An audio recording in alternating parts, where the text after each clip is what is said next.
Minh is a construction engineer from Da Nang, and he just turned 30 this year. He's straightforward, quiet, and meticulous in his work, so much so that everyone in the industry respects him. His constructions are always up to standard and, impressively, there's never been a single accident on any of his projects. After his mother passed away, Minh continued living alone in a small house near Sun Tra Mountain.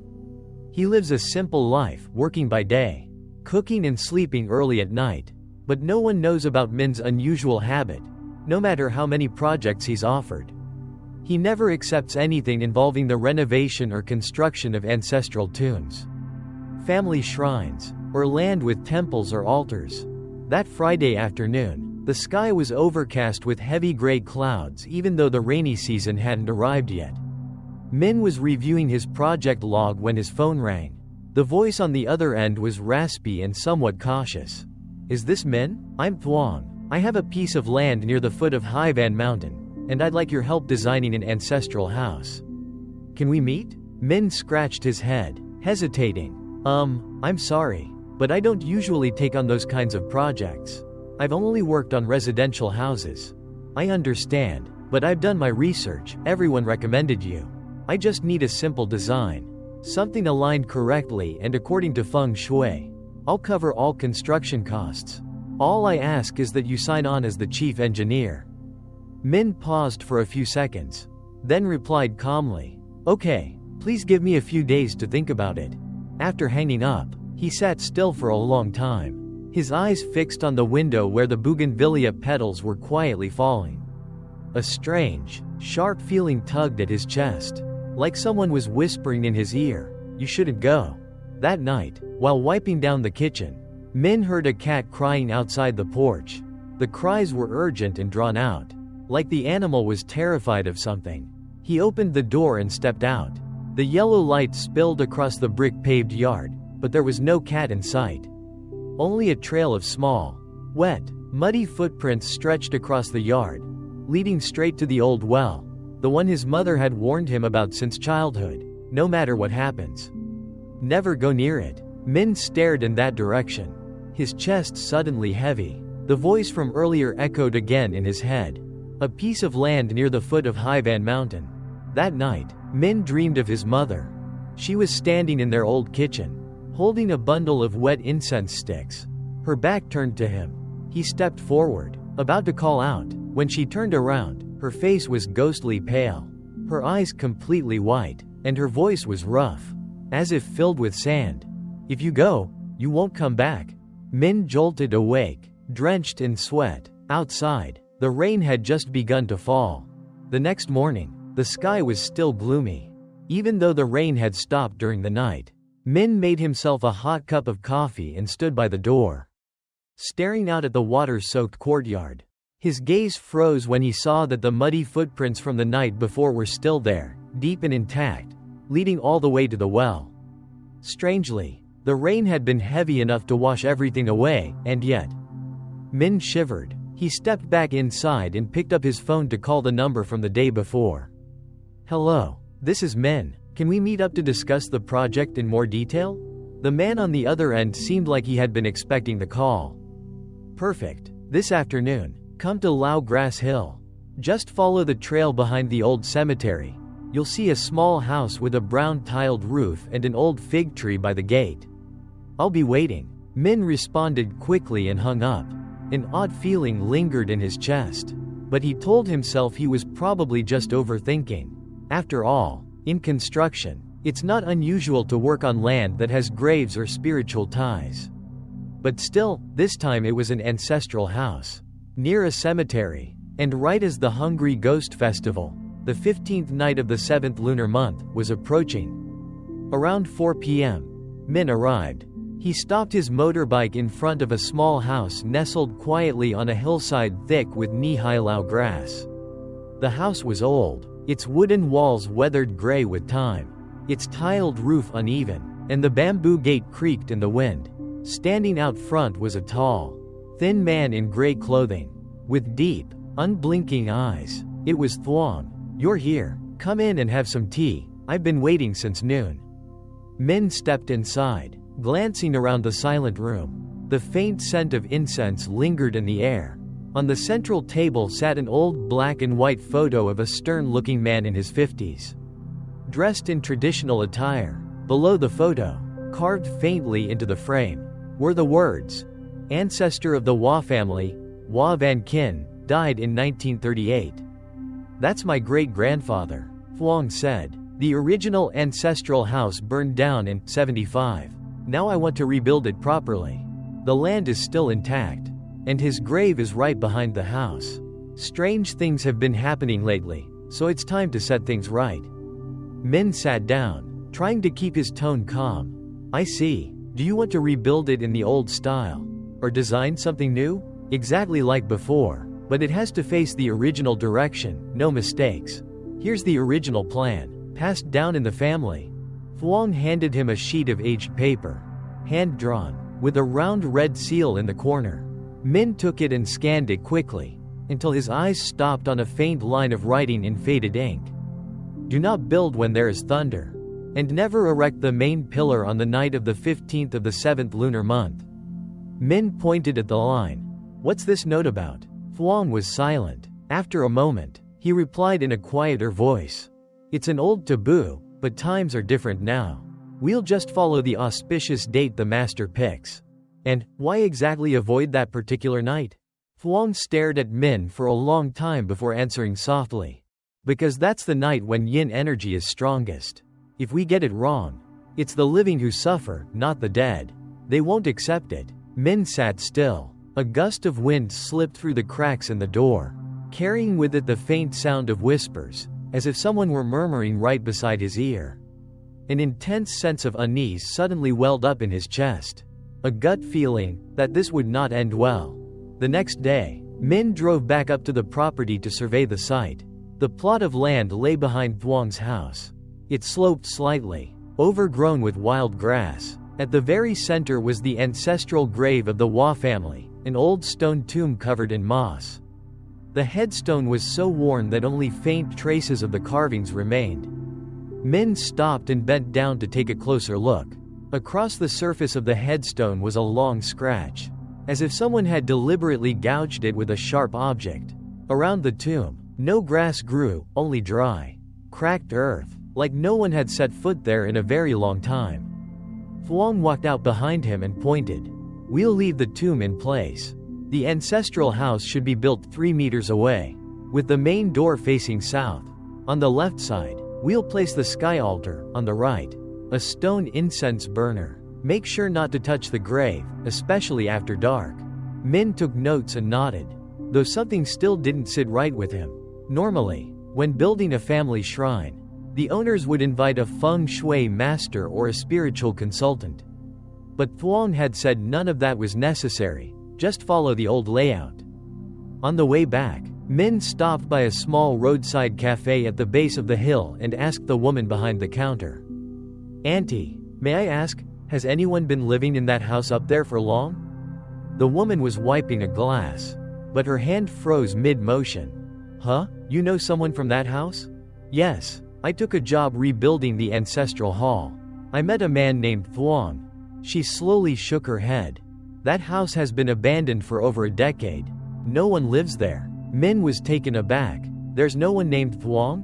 "No. The Wa family used to be prominent, but they fell apart after the war. I heard the main bloodline didn't survive. That land is cursed. Nobody dares stay there overnight."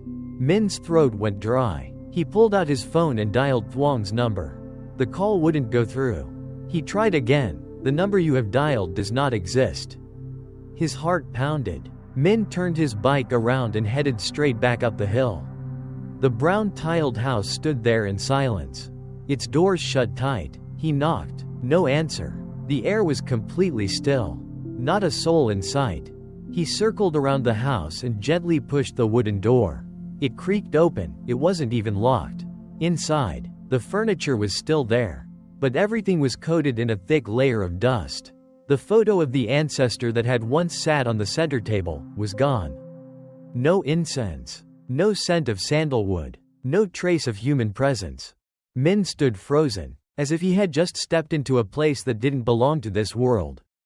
He backed out, heart racing. As he stepped down the wooden threshold, a faint creak sounded behind him. He turned. The wooden door had slowly closed, on its own.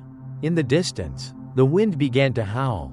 And in that chilling wind, Min could have sworn he heard the soft, distant laughter of a man. On the drive home, Min couldn't calm his mind. Everything that had just happened seemed impossible to explain logically. He pulled over halfway down the slope, stepped out of the vehicle, and took a long, deep breath.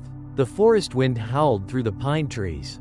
The late afternoon sun cast long shadows, stretching Min's silhouette across the road. Just as he turned to get back into the car, he froze. His shadow wasn't moving. Min slowly turned his head to look behind him. No one, but the shadow on the road, looked like there was another figure standing just behind him. Staring straight at the back of his neck, Min blurted out, "Who's there?" No reply. The shadow vanished in the blink of an eye. He jumped in the car, slammed the gas pedal harder than necessary, and sped back to his rented room. That night, Min couldn't sleep. His mind kept replaying the image of the moss-covered tombstone, the dust-laden house, and the missing ancestral photo. It felt like he'd unknowingly stepped into a game, without knowing the rules, or who was pulling the strings.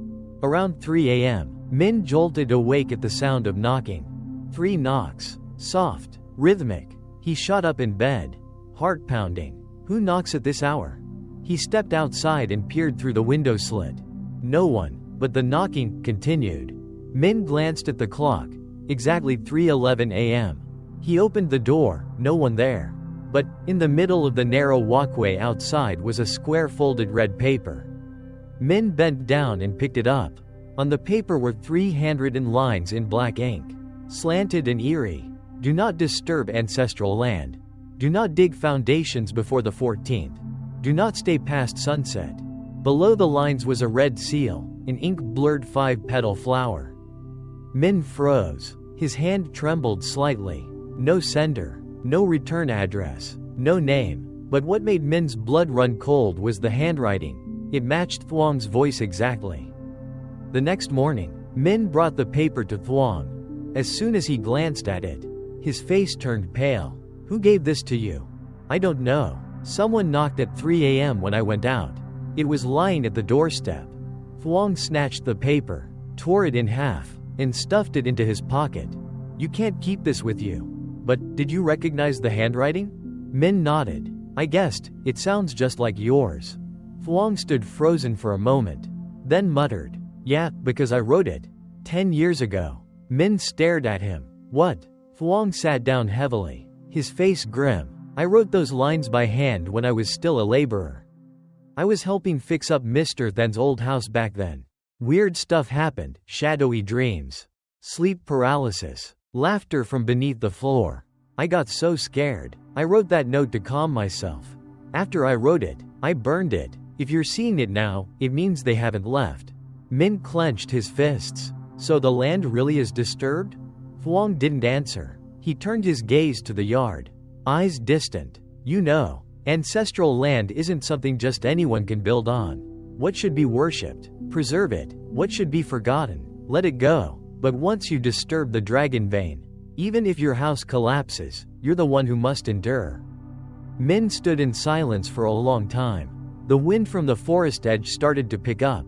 Down the hill, the old house still sat alone, its mossy, gray-streaked walls looking back at them, as if silently waiting. That evening, Min returned to his room. As he passed by the veiled ancestral altar, a chill crawled up his spine. From beneath the cloth, he heard a faint scratching sound, like fingernails scraping against wood. Min took a step back, heart pounding in his chest. A pale, wrinkled hand reached out from under the altar tablecloth, gently brushing the edge of the fabric. And from the darkness, a whisper echoed, "Don't turn around, don't turn around, don't turn around." Min stood frozen, but it was too late. He had turned around. Behind him, a white figure stood right at his neck, silently bowing its head, staring at the back of Min's neck, where a red, smudged seal now glowed like a cursed mark. Min was frozen in place, his entire body stiff. He could feel the cold breath exhaling right at the back of his neck. A strong, foul stench, like rotting flesh, made his head spin. He shut his eyes, trying to count silently. 1, 2, 3. Before he could reach 4, that icy hand gripped his shoulder tightly. A hoarse voice rasped by his ear.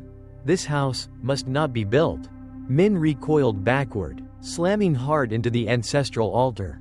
The veiled cloth fell off, revealing an overturned incense bowl. Inside the bowl was a piece of yellow talisman paper, sealed with blood-red ink, scribbled with a shaky warning. Decree. No digging, no calling names, no spirits shall return. Breathing heavily, Min staggered out of the room. As he shut the door, a high-pitched, chilling laugh echoed from inside. You've already disturbed it, you won't be able to leave now. The next morning, Min sought out the old home of Mr. Then, the former caretaker of the ancestral land. The house was dilapidated, tucked deep in a dead-end alley.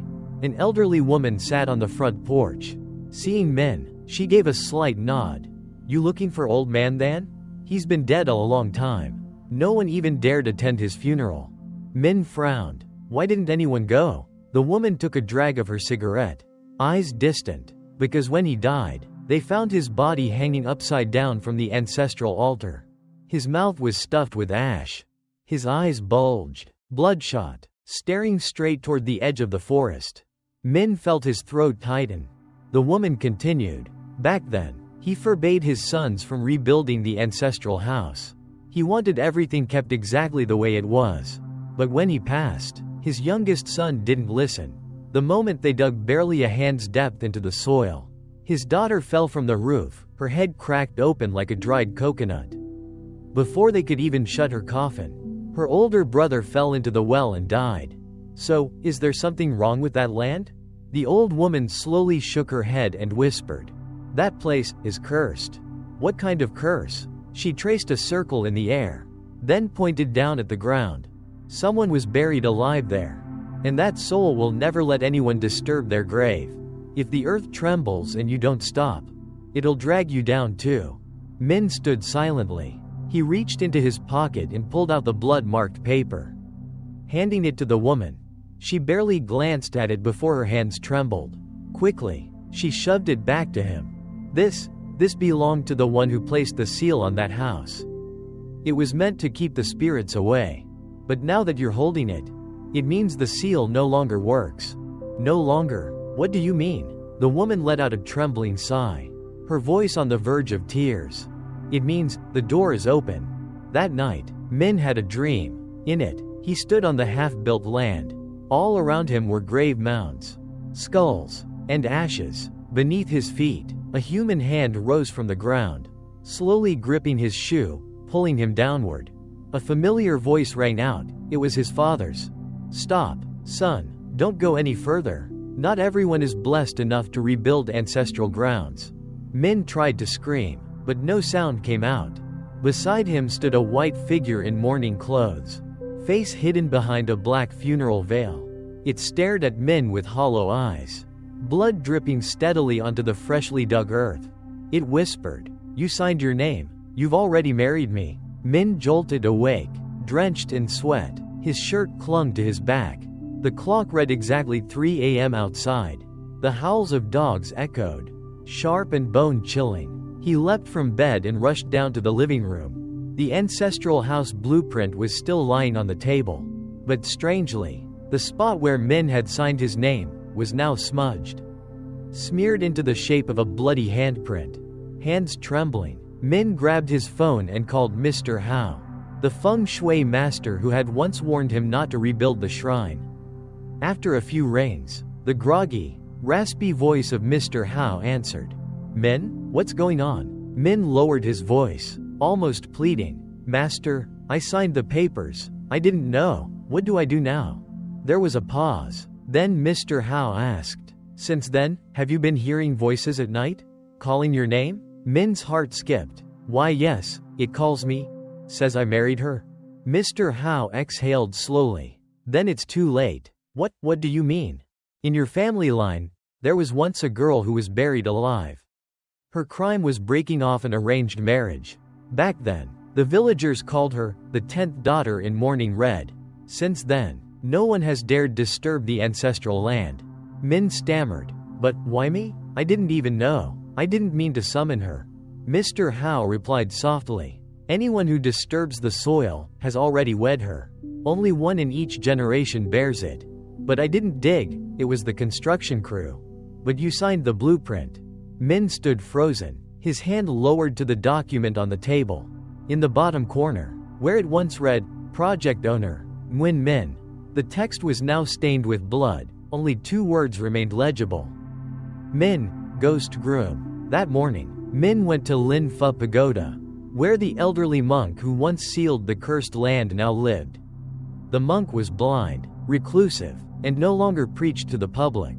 As soon as Minh introduced himself, the monk sighed. Another one. Minh dropped to his knees, his voice cracking. Please, master, help me. I only wanted to rebuild the ancestral shrine. I had no idea. The monk clasped his hands, chanting a Sanskrit verse before replying. There is only one way out. You must lead her spirit away from the ancestral land. Far, far away. But you must never turn back, no matter what you hear. Minh blinked. How do I lead her? Open the grave, call her name, prepare a small palanquin, draped in a white cloth. Carry it out silently, before midnight. The monk handed Minh an old cracked bagua mirror, a thin fracture running through its center like a hairline crack. Hold this in front of you. If you see her reflection sitting in the palanquin, it means she's come. But remember, you must leave the land before the rooster crows. If not, she will drag you back. Minh nodded, his heart tangled in knots. As he turned to leave, the monk's voice echoed behind him. Each generation has one ghost bride. But if the bride refuses to leave, then the entire bloodline will follow.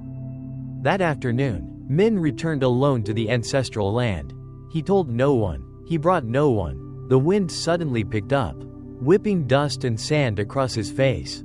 The land, once quiet, now seemed to echo faint giggles rising from beneath the soil. Minh made his way to the old, nameless grave behind the hill, hidden beneath tall eucalyptus trees.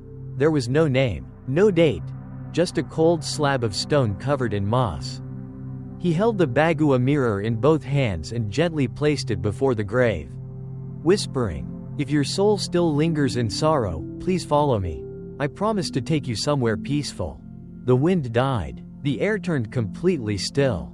Not a single leaf moved. Minh closed his eyes, took a deep breath, and began to dig. Each strike of the shovel felt like it pierced flesh. Beneath the hardened earth lay a worn, faded wooden coffin. Minh pulled out the white funeral cloth he'd prepared and carefully draped it over a small wooden palanquin, placing it beside the grave. Near midnight, he returned one last time, his hands shaking. He lifted the bagua mirror and placed it atop the palanquin. A cold wave rose from the ground. In the mirror, a faint figure appeared, a woman with long hair, dressed in red, sitting upright. Her face was obscured, but her hands rested neatly on her lap, head slightly bowed. Minh breathed hard and loaded the palanquin onto the back of his pickup. The engine roared to life as he sped out of the land like something was chasing him. The night roads of Da Nang were deserted. Wind whistled past the windows. The clock ticked forward, just over 40 minutes until the first rooster crow. Minh drove, hands tight on the wheel. The rearview mirror shimmered faintly in the dim light. As he neared Hai Van Pass, a soft voice rose from the backseat. "Minh." He clenched his jaw, refusing to answer. The voice came again, closer this time. "And Minh, I'm cold." He gripped the wheel harder, his face pale. Another whisper came, right behind his neck. "I know you can hear me. Look at me, just for a second." The car swerved slightly. Minh gritted his teeth and shouted, "No, I won't turn around." Suddenly, laughter erupted inside the vehicle, sharp and shrill. The palanquin lid flew open, and the white cloth flung itself across the windshield. A red figure lunged onto the hood, pounding the glass with both fists. "You have to marry me. I waited so long. No one can take you from me." Minh screamed and slammed the brakes. The car skidded along the roadside, veered off the pass, and crashed into a grassy verge. At that very moment, a distant rooster crowed. The Bagua mirror fell to the floor and shattered in two. The red figure looked up, her face soaked in blood, eyes pitch black with no pupils, grinning wide. "Time's up, and Min." Then, she dissolved into smoke, swept back through the truck bed, and vanished. Min collapsed, unconscious, never hearing the solemn toll of temple bells echoing from the valley below. The next morning, villagers found the truck by the roadside. Inside was Min, pale, muttering to himself, Don't marry, don't wear red." Everyone assumed he was in shock, but only Min knew. She hadn't left. The mirror was broken, the ritual incomplete. After that night, Min was admitted to the provincial hospital. Though he had no serious physical injuries, he remained still, unresponsive, eyes constantly darting, as if afraid someone was behind him. The doctors diagnosed him with acute psychological trauma. His family requested to bring him home. Days later, he seemed nearly back to normal, except for one thing. He refused to look into any mirror. Anything reflective, water, pans, glasses, he avoided completely. His mother asked, "What are you afraid of, Min? No one in this family would hurt you." Min only lowered his head and whispered, "Please, don't leave me alone." That night, Min curled up under his mosquito net. The lights fully on, he couldn't sleep. Around 2 a.m., someone began knocking at the window. Soft, steady. 3 knocks, pause, then 3 more. Min curled tighter, covering his ears, but the sound was inside his head. "Min," he trembled, teeth chattering. "I'm back. You promised to take me away. Remember? We haven't been married yet." "Min." A pale hand reached through the window gap, blindly feeling along the mosquito net. The cold scent of incense flooded the room.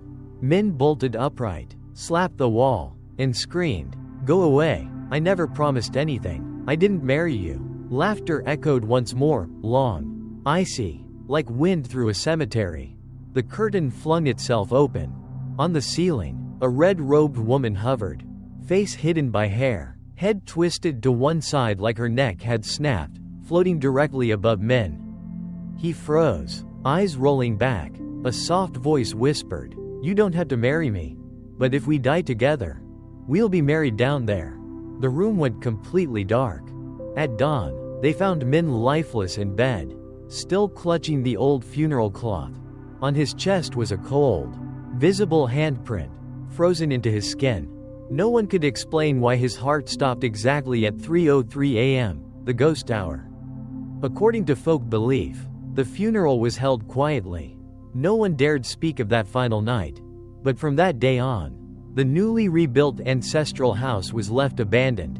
No one approached it, and every night, locals still hear the sound of a palanquin's creaking, mixed with the faint laughter of a woman riding on the wind. They say, to this day, the bride in red still waits, just beyond the mirror, waiting for someone to call Min's name, so she can return home.